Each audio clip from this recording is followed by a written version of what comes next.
So I really don't want to leave this spot right now. Let's just say that the weather's been terrible. I never wear beanies. They bother me, they itch. I'm wearing a beanie, I'm cold. There's no other way around it. It is just cold. It's rainy, it's kind of windy. It's just terrible. But I got stuff I need to do in the shop, so we're gonna get to work. Our plow from our last video, let's go check it out. It unfortunately kind of bit the dust a little bit, so let's go check it out. I should bring the heater with me though. I feel like I should carry this, right? Let's carry it. Are you cold too? Are you cold? Hey, are you cold? You got cold, aren't you? You can stay by the heater. I'll leave it there for you. There, you stay warm. Well, you're gonna follow me now? All right. So when we shot the video, if you saw it, I think it was probably last week or 2 weeks ago at this point.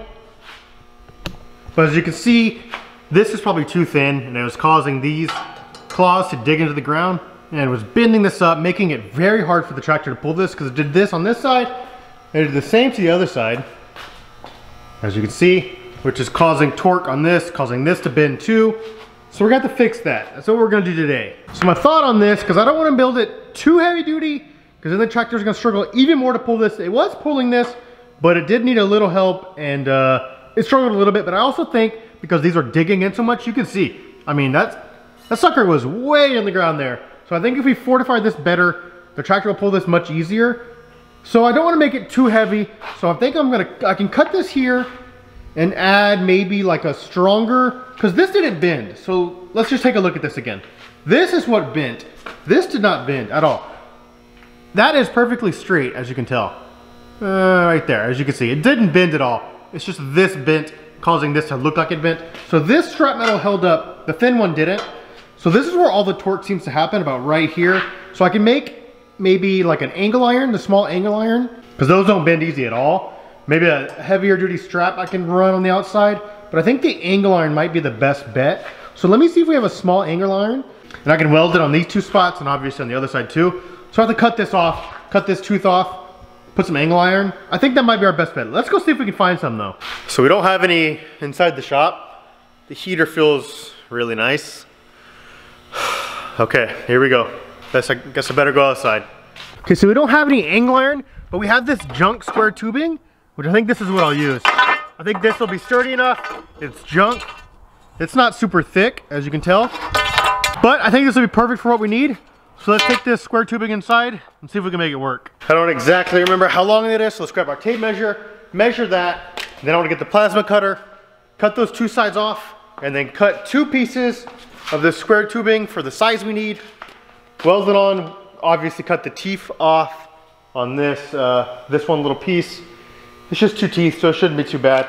Weld it back on, get it back to painted, and maybe I could test it out. I don't know if I can today. The weather, like I said, is terrible. Hudson's also not here right now, so we'll see. Let's get started though. Let's get the plasma cutter and cut these pieces off. After I measure it, obviously. We got the 2 pieces cut out right over there. 24 inches is what we need, so that's what we got. Now let's cut this off and then cut the teeth off. And then we should be good to go, so let's get it going. Ah, my ground, too much paint.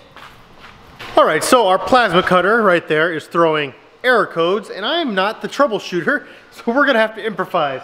I could use the traditional torch, as you can see. I don't know if you can see it. Can you see it? This thing is zoom in. This thing doesn't zoom very far. Right there. It would just be much less pretty because I'm not talented with that thing at all. So I could use that, or another thing I thought of is if I just straightened this piece out that's bent, if I just re-straightened it and then welded this on there, why wouldn't that work, right? It might not look as pretty, but I just don't like using that torch. I'm just not very good with them. I could be fine, I have to grind it down and stuff like that, but I really don't want to be working forever in the cold.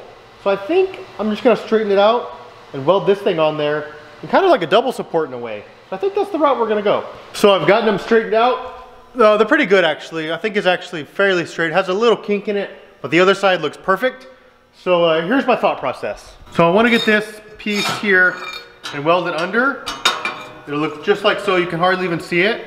And by doing so, it's gonna connect this piece and this piece to this piece. I'll weld them all together. Make sure I weld it really good.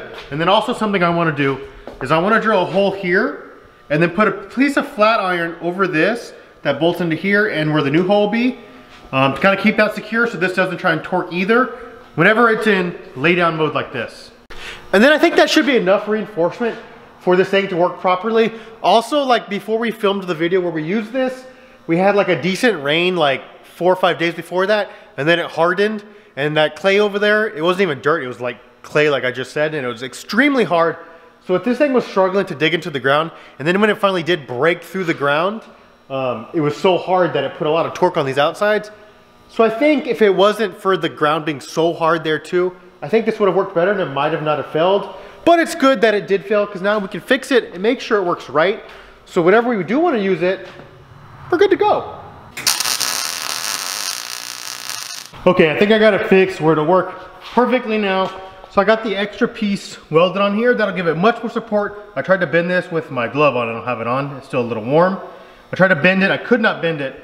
So that should be enough to keep it there. There's one thing I do want to do though, and I'll do it off camera. I don't want to bore y'all with the same project again. So this will be the last time you see this, but there's a few other little tweaks I want to make to this thing before we send it back out to the field. As you can tell by looking at it, that some teeth are much longer than others. As you can tell, this one right here, this is one of the main ones that was dragging, causing extra torque on this. It's touching. This one has got probably about 1/2 inch before it's touching. And there's one right there as well. And one back there. And there's one right there. So there's about 4 or so that I want to just trim back a little bit. And I'll do it with the plasma cutter whenever it's fixed. Trim it back a little bit to drop that down and get them all pretty even. I think that it's another key way to make sure that we don't bend this frame up, is to make sure they're all hitting pretty even. So we know now that these are probably hitting first, causing maximum depth. So I guess ideally would be these to be the longest ones. So maybe we'll shorten these up quite a bit to have these touch more than these. Maybe that's the best strat. Now I want to run to town. We're done with this guy. Once it's finished cooling off, we'll paint it, make it look nice again. I want to run to town and get the weed eater and some other parts that I'm going to need for the new shredder that we're going to be building. We'll be doing that on the next video. I really just don't feel like working today and tomorrow. It's supposed to be awful weather, but the early next week is supposed to be prime time. So I might even try to knock out the whole shredder all in one video. So it might be a long one next, but I really want to get that one done so both kids can mow at the same time. Whenever the grass starts growing in, we can be out there. I can be out there with the real hay cutter. They can be out there with their mowers. We're looking forward to it. There's tons of stuff. Let me tell you, tons of stuff coming to Hudson's Playground, this channel, Hudson's Playground Gaming. I promise. Subscribe to them all. If you are not, or you're gonna miss out. There's a lot of stuff coming. So thank you guys for watching. Like I said, sorry it was a shorter video. Actually, I don't even know. Is it a shorter video? Because I have my time, all this, I have no idea. I'm doing this while I'm farming and it's kind of a nightmare. So, sorry about the shorter video if it is shorter. The weather's just not ideal. And I don't have the stuff yet to start the other one, which I wanted to. I have the stuff actually. Pause, the video's not over. Hold on. So I do have, let me just stop you there. I do have a lot of the stuff. So we have the flat metal here, that is what we're gonna be using for the frame of it. I have the tire. The only thing I don't have is the weed eater. So that's what I'm going down to get, is the weed eater and everything else we have. I have the tire, I have that. I have the matting that we'll use on the outside. I have all the wire, I have the switches. Yeah, so I have it all. I just need to get the weed eater. So I'm gonna run to Home Depot and grab the weed eater, and then we'll get started on that soon. So keep a lookout. Thanks for watching.